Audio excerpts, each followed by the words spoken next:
Hi, I'm Caitlin, and this is Lily, and we're from Zhen.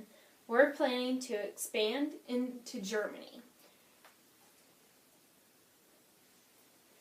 Some important things you need to know about Germany before you can go is that the economy there is very well put together.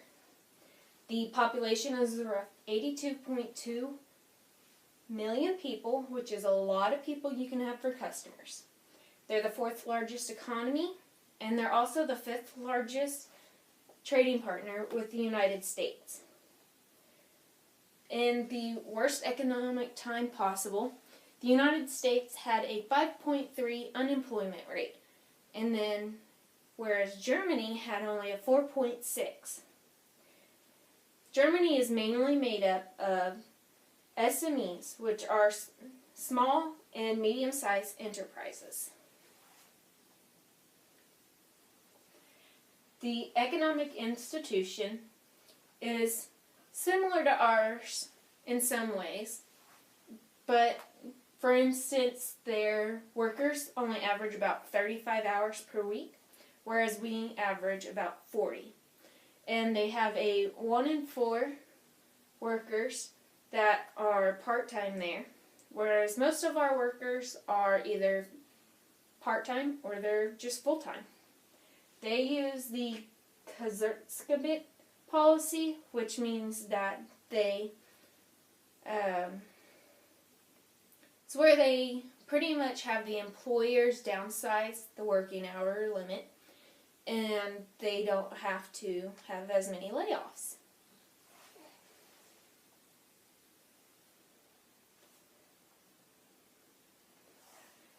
One of the big companies is the German Mittelstand.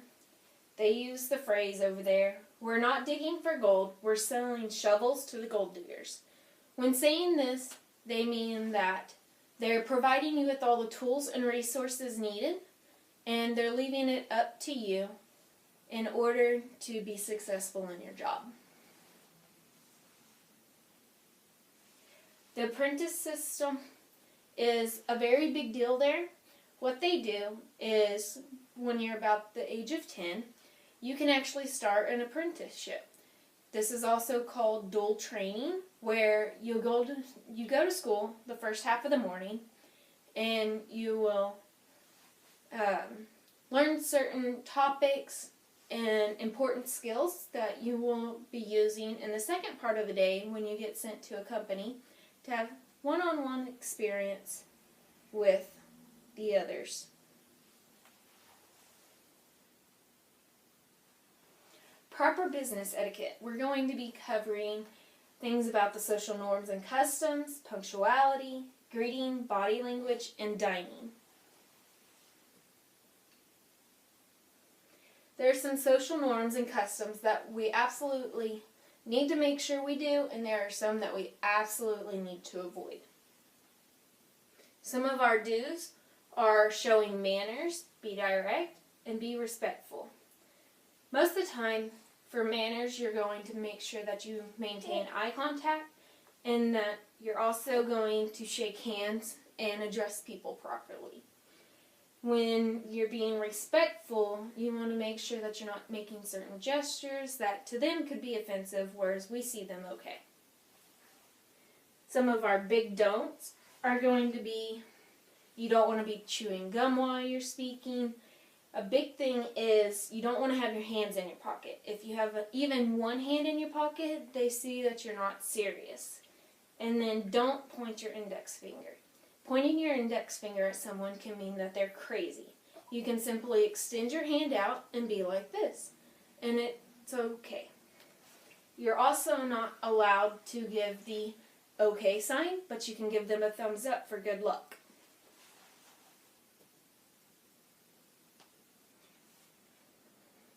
Punctuality. Time is important. It is important to make sure you arrive early, but not too early. 5 to 10 minutes is okay.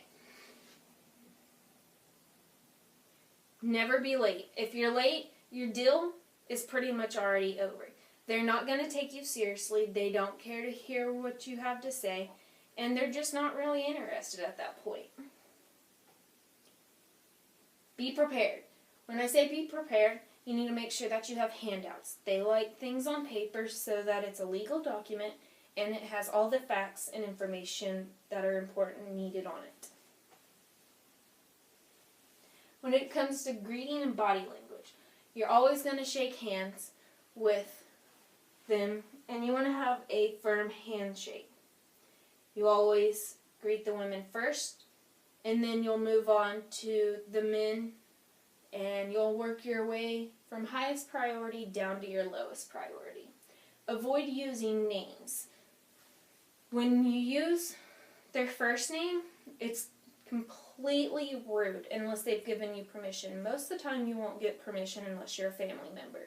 You're going to address them by their title, which could be Mr., Mrs., Professor, Doctor, anything like that, followed by their last name. You're always going to maintain eye contact. Don't stare them down, but keep in a good eye contact with them. Avoid expressing emotions. If you're showing them that you're nervous, or you're laughing, or you're overly happy, they're not going to take you seriously on your deal. Then you have your formal attire. You're going to be in formal attire, which would be a suit set for both men and women. And no matter what the temperature is outside, you're going to make sure that you have your suit jacket on at all times. And khakis and polos are not considered formal. Those are completely casual. For your dining, always be on time, of course. And then you're going to wait for the hostess to be ready to eat and drink. You'll know when it's proper time to do so when the hostess says Guten Appetit, which means enjoy your meal. You can always make sure that you never talk about business unless the hostess brings it up. Otherwise, it's considered rude, and that's all you're there for. Keep your hands on top of the table. Never put them underneath the table. It makes them think that you're up to something or that you're just straight up not paying any attention. One of the big differences between how we eat in the United States and from Germany is they use the continental style, which means you're going to have your knife in the right hand and the fork in your left hand. Business dealings and negotiations. Avoid small talk. Be very direct. This again goes with your business planning and your handouts. Maintain your eye contact and make sure to use proper titles.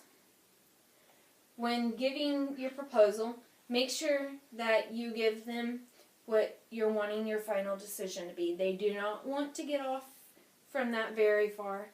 And they're not going to do, whereas here in the United States, we will use the price of a house given and try to get it down $1,000. When you try to do that with them, they're immediately going to dismiss you. Company's history, affiliations, and goals should be available in your handouts. This also means that they want to know what your company started out as, where it's been, what it's accomplished, and what it hopes to accomplish. Gift giving. Gift giving is acceptable when it's under 30 euros. Anything above 30 euros is illegal. One of the main things that you want to do is you do not want to give them any wine. They all have wine collections, which shows their social status. By giving them wine, you are pretty much saying that your status is not very high, and I'm not impressed. You also want to make sure when you visit their home or even meet them at a restaurant, you bring them a gift. And if they have you come to their home and they have children, you want to bring their children gifts. They're opened immediately when you get there and hand it over.